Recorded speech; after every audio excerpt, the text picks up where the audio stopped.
We have a fascinating story to bring you. A little notice Florida law about to go into effect, causing lots of anxiety in the state's real estate market and among some of the supporters of Governor Ron DeSantis. Robert Frank joins us now live in that state this morning.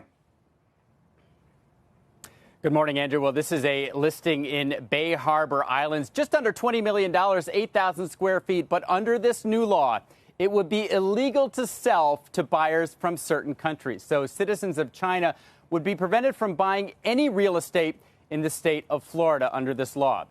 Buyers from Russia and Venezuela, as well as 4 other countries, would be prevented from buying within 10 miles of what's known as critical infrastructure. That is airports, seaports, electrical facilities, water sanitation plants.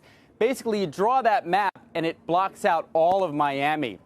Now, Governor DeSantis says this is to protect the state of Florida from the influence of the Chinese Communist Party. But brokers say it's an attack on the all-important real estate industry in the state of Florida. Florida is the top state in the country for foreign buyers, and China is the top source of those buyers with $6 billion of sales last year.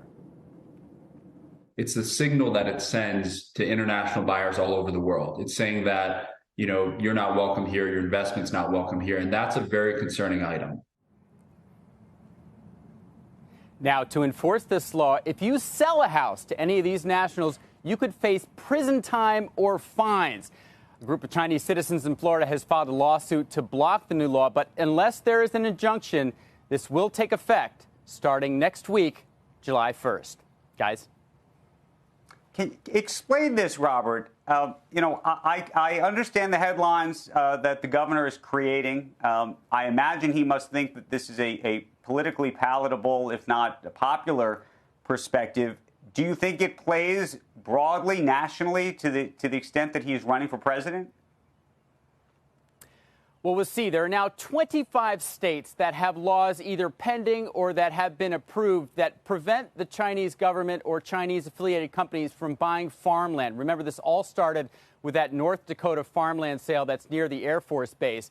What Florida did that's a little different, and we'll have to see how it plays out, is that it expands it not just to farmland, but to buying a condo in Miami Beach, as well as the fact that there's a loophole here where if you want to rent a house, you can be anywhere you want. You're a Chinese citizen, Russian citizen, Cuban citizen, any of the barred countries. The rentals are excluded. So in the state of Florida, real estate is the second most important industry after tourism. So it's already caused an uproar here among the real estate brokers, those in the real estate industry. But nationwide, including the state of New Jersey, have passed these laws specific to farmland to the Chinese government or Chinese affiliated companies. And that's popular, even with Democrats. All right. Robert, appreciate it. Thank you. Joe?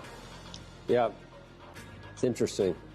It's an interesting one, yeah? You know, it just makes me think of TikTok, too. Do we do it or do we not? I mean, if you do it, it's like, that's a big step, you know? But then again, you know, this whole China. It's all we talk about. And next to farmland, next to our, defense or nuclear facilities, does anybody say that's a bad idea to stop?